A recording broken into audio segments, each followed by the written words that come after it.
Welcome, welcome, ladies and gentlemen, and those who have yet to make up their minds. I am your host, JustJack.com, and we are coming to you live from sunny San Diego, where it is a little warm. So if you guys hear my fan, please pay it no mind. You know, this little microphone picks up everything but boys and money. And we welcome you to subscribe to our newsletter on our website, www.jussjack.com.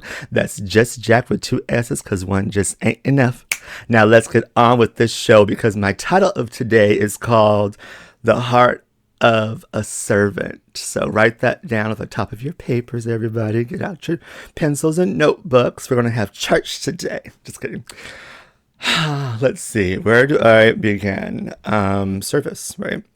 I love, love, love showing up in service. I don't think there's anything better than number one, talking to God or serving for God, right? Serving God.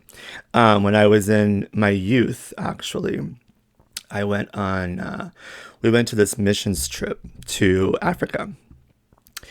And I remember they had us in this little rinky-dink plane, you know, traveling from, I think from like Nairobi to Kenya or something. And our little church, I didn't grow up in a big church. I grew up in a small church, and our little church went with this big church.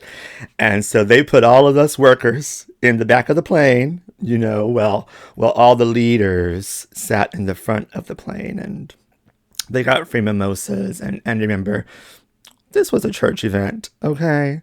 So it was champagne glasses filled with orange juice. And I remember one of the leaders, one of the so-called leaders, I can see him in my head. He moved the curtain that separated us, right? That separated the the leaders from the rest of us workers. And he moved the curtain, and he said, "Enjoy your ride. We'll be enjoying free mimosas in first class." And I remember without skipping a beat, my youth pastor, my favorite, he said, "Yeah, well, you enjoy your juice. Jesus said, I came to serve, not to be served." And it stuck with me. That line right there stuck with me. The whole plane laughed, of course, because it was funny. It was funny. And I remember it like it was yesterday. I can see him in my head. Jesus came to serve. Jesus said, I came to serve, not to be served. And it stuck with me. And it wasn't but a few years after that, later, that I would be looking for myself all over again, right? Trying to be this best version of what they all wanted me to be, right? Be quiet, Jack. They would tell me, quiet, hey, don't do that, don't do that. You can be gay, Jack, but don't be too gay. You know, you can be gay, but don't do drag, Jack. Don't do too much, Jack. You know, dim your light, Jack, is what basically they were saying. Because, and I don't think they meant anything harsh against it. I think theirs was just dimly lit and barely glowing their own selves. And I think that they hid their light under a bushel. And I did not come to hide my light under a bushel or to let Satan blow it out. No, I came to let my light shine, okay? You know, those people that say, come as you are, but then we're going to change you into the version that we want you to be. You know, that kind of stuff. We've all been through it, right? And it was a time in my life, really, where I was feeling lost. I'm not going to lie. I was feeling lost. I was hurt. I felt like giving up.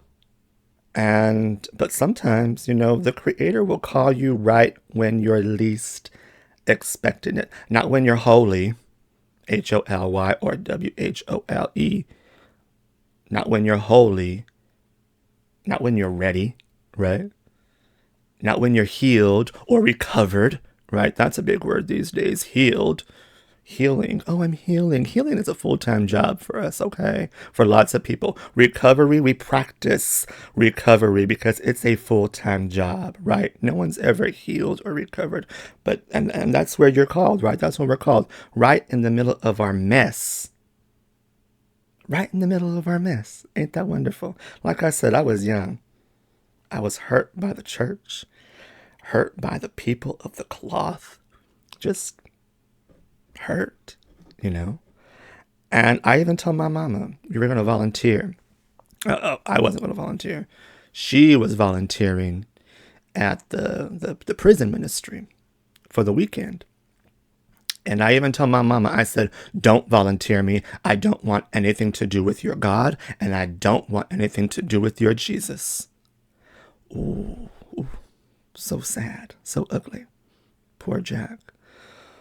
Broken, you know. And my mother has,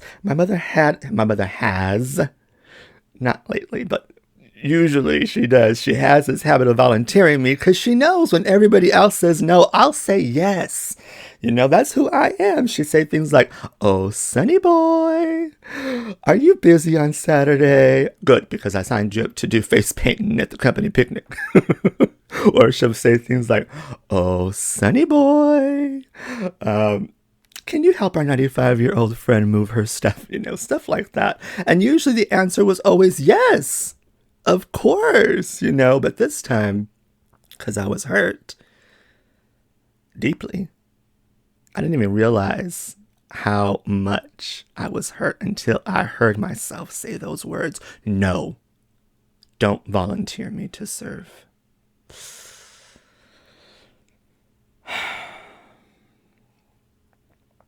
I think about it and it just feels awful because I can still see, I know what that hurt was from. And for me, not serving is like not breathing. Okay.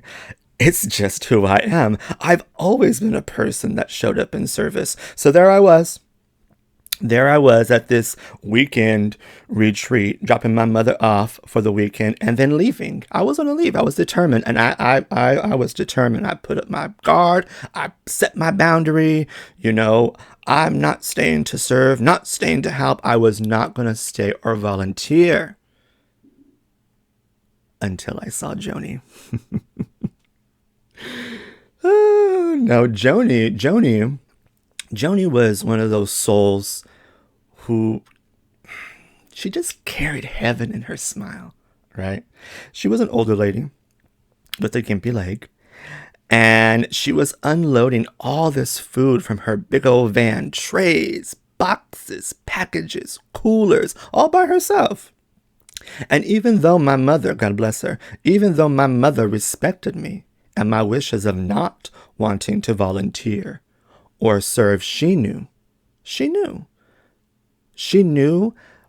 what was within me.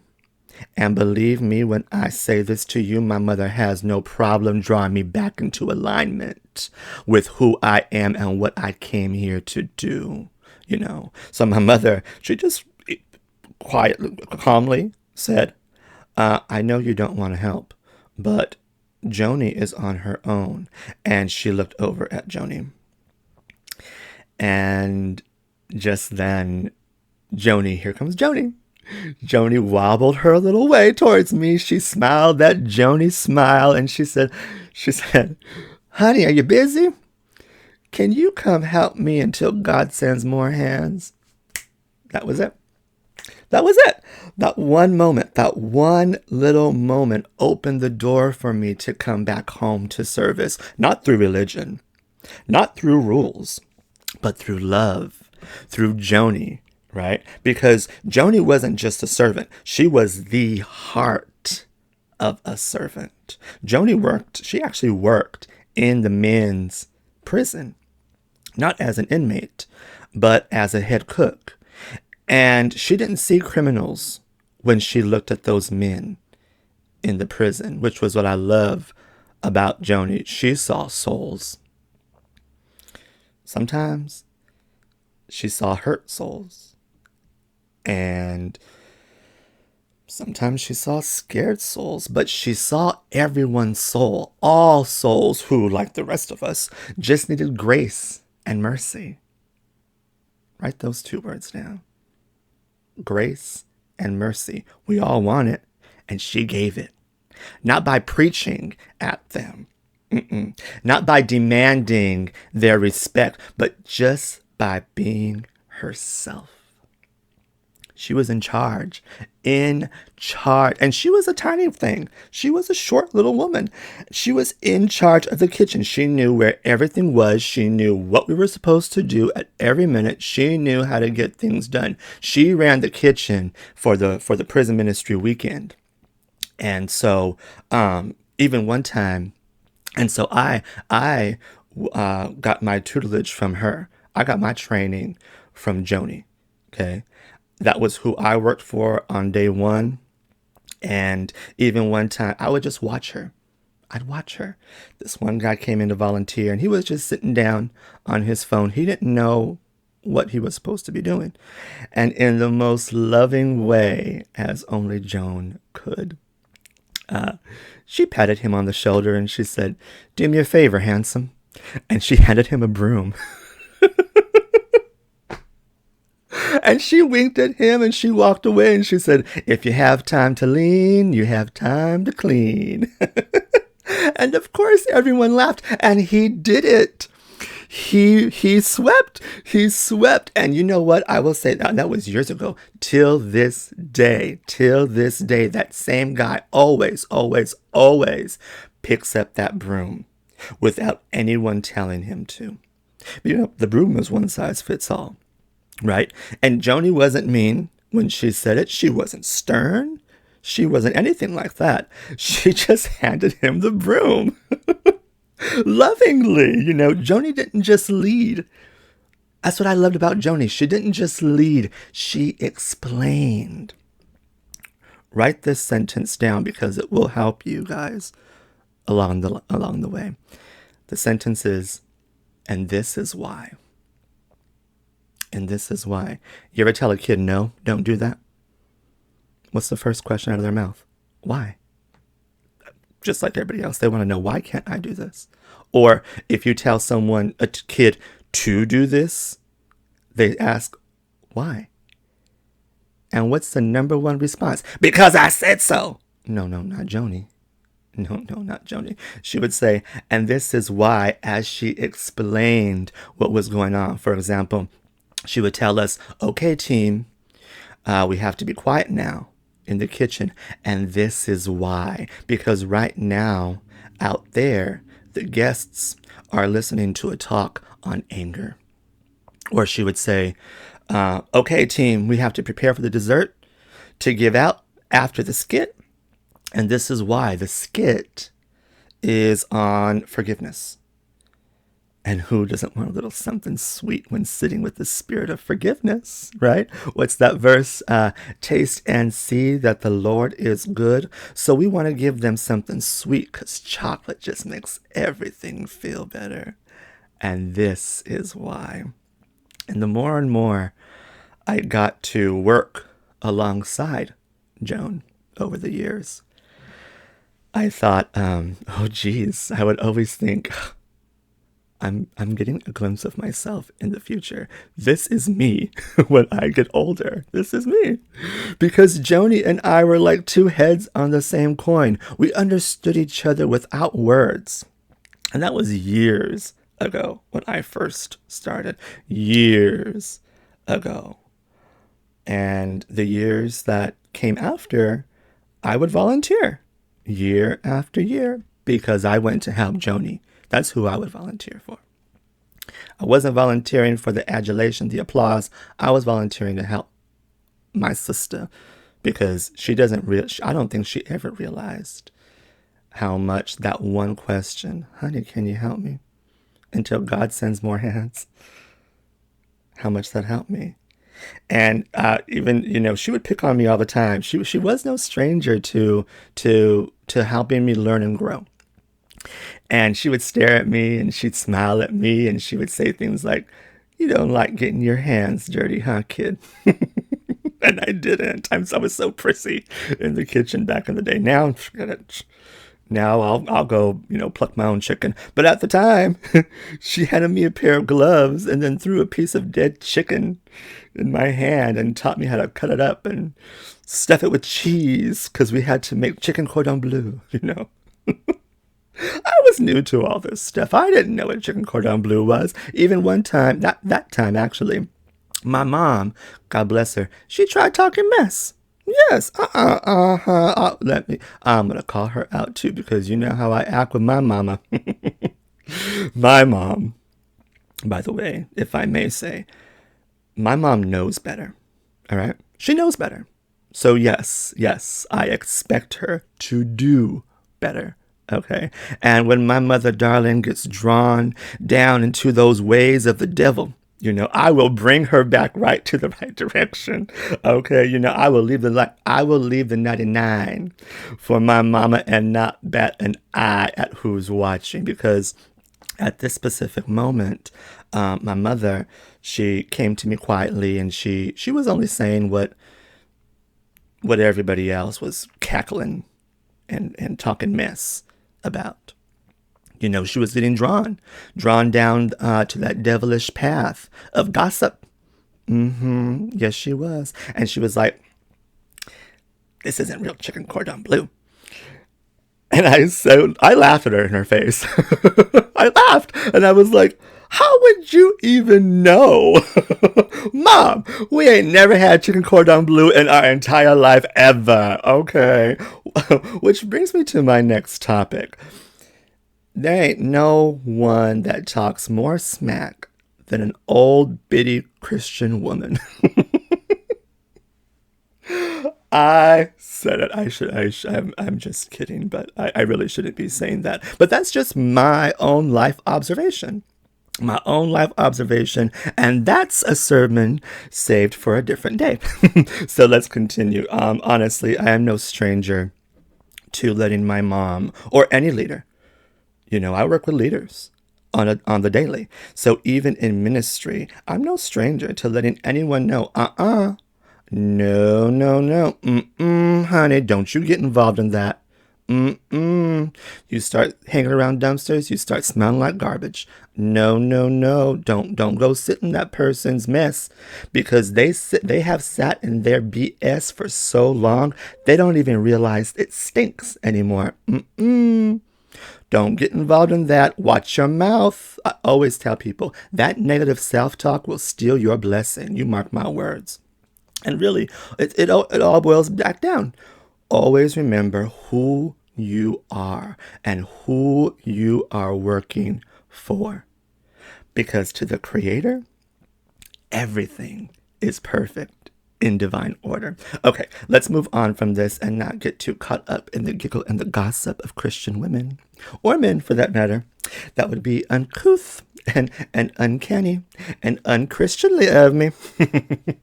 Okay, where was I at? Oh, I got thrown off my bubble. Let's see. What was I talking to? Oh, Joni. Well, since then, Joni has crossed over to the other side. She got her wings about what? Maybe like, probably 10 years ago? Probably more. Shows how long I've been serving in that ministry, right? And I remember my mom came to me and told me when Joni died. And it was just that same feeling that I had when my favorite Sunday school teacher, Miss Sandy, when she had died. It was that same feeling. Joni and Miss Sandy were definitely servants of the Most High. And they were my teachers.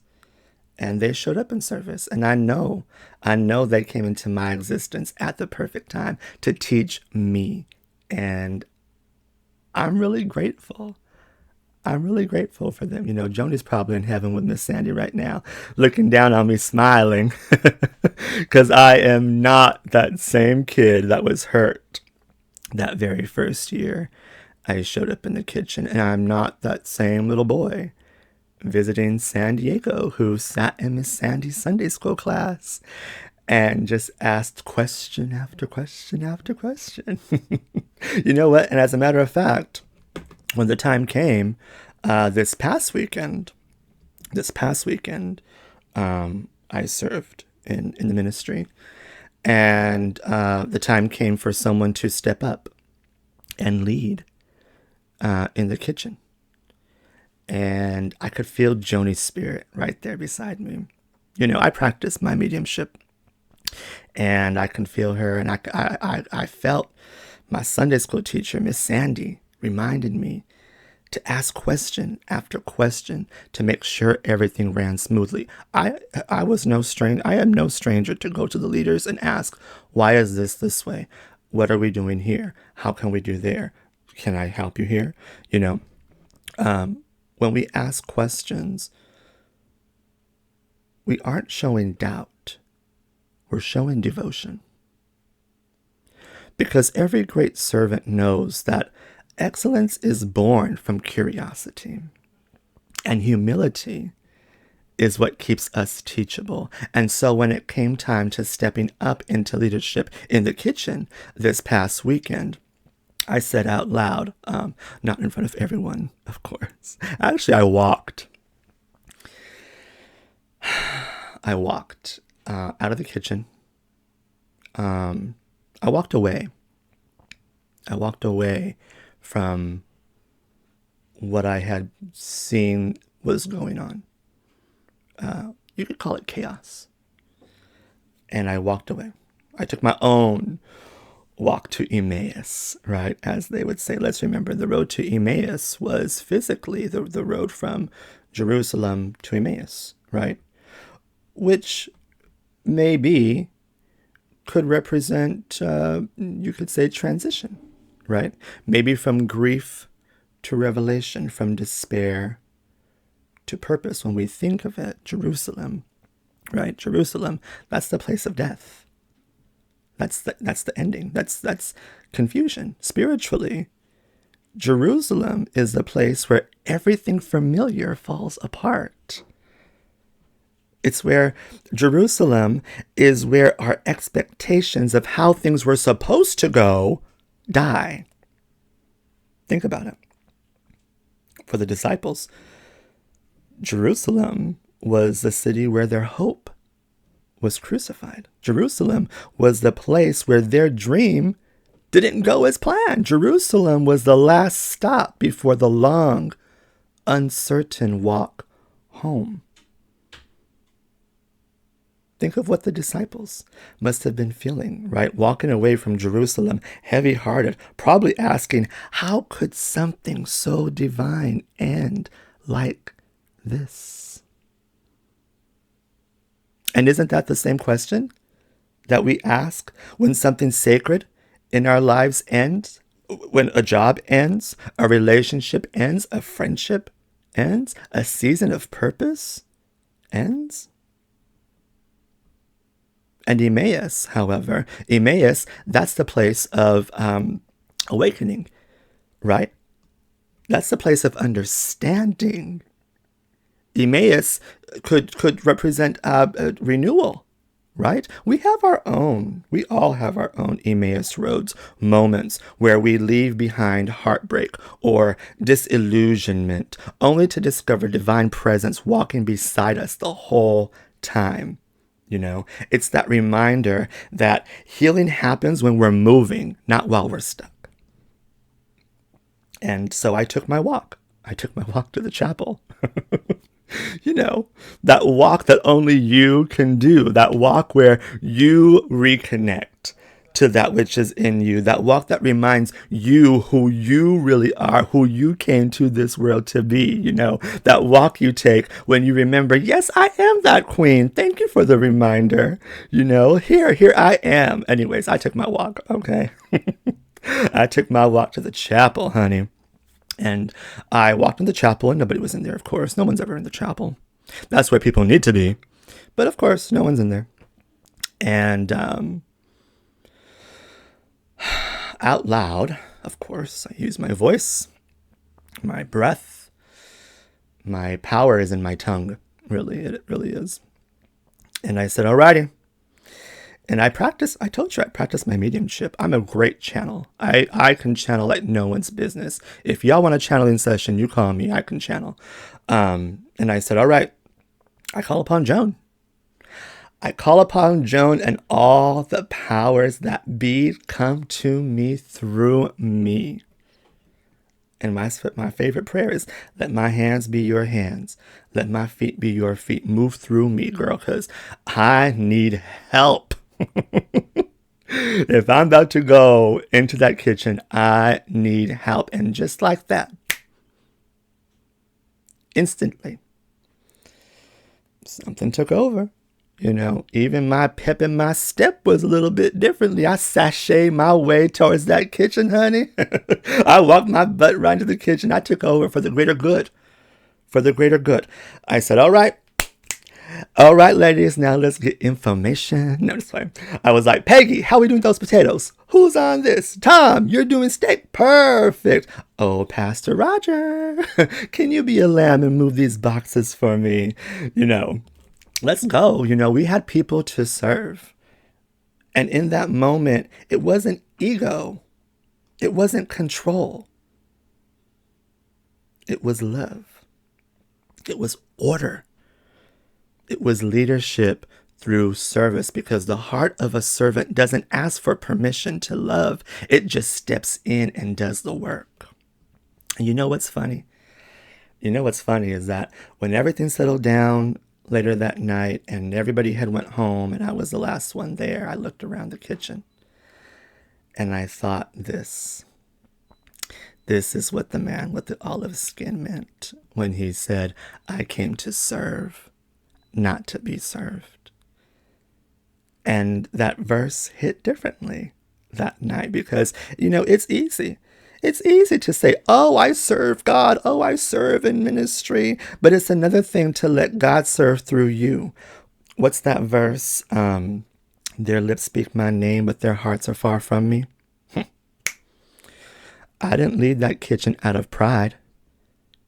I led it out of love. And I didn't lead because I wanted to be seen or because I wanted a golden star on my forehead or the adulation or the applause. I led because something inside of me said, if you don't step in, somebody's blessing might get delayed. And that's what Joni understood.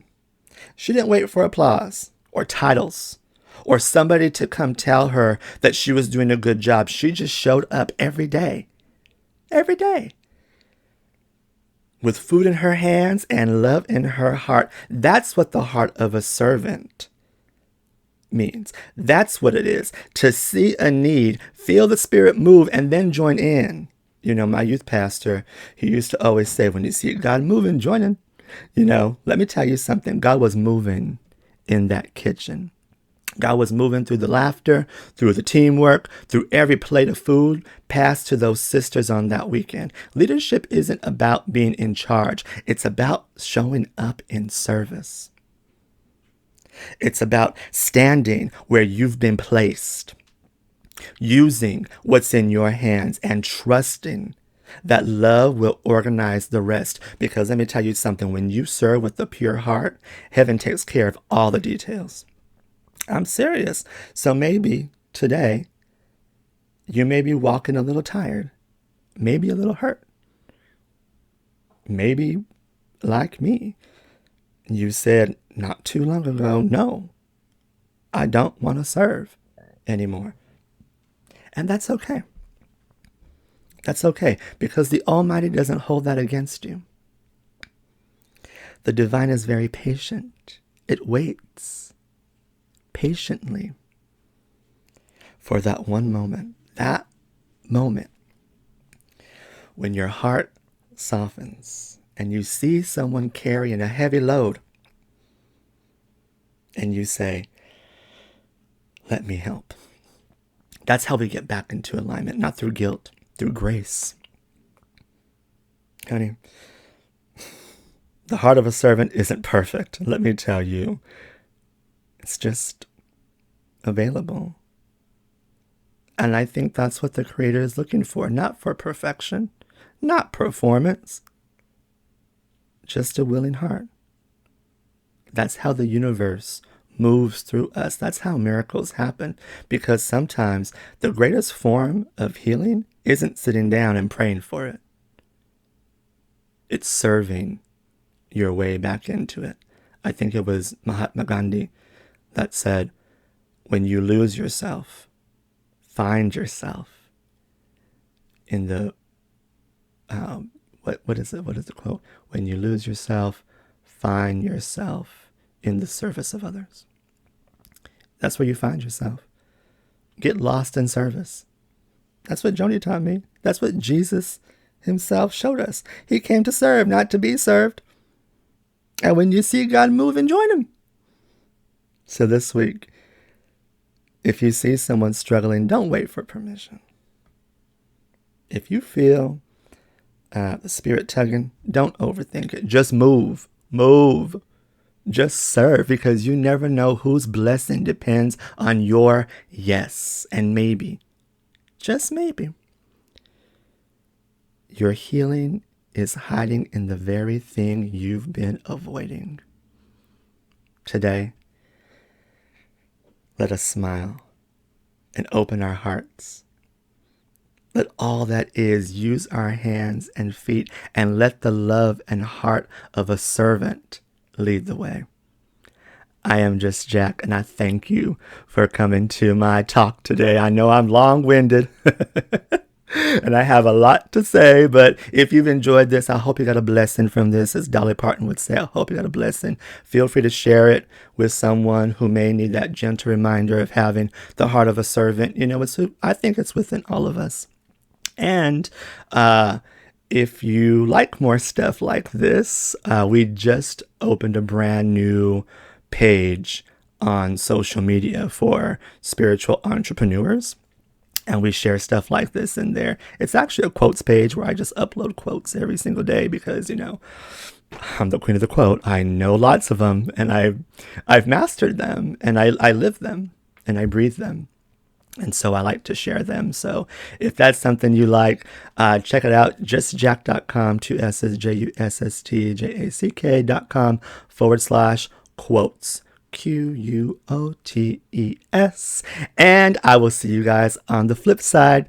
Thank you for coming. Lots of love. Peace out. Bye, Felicia.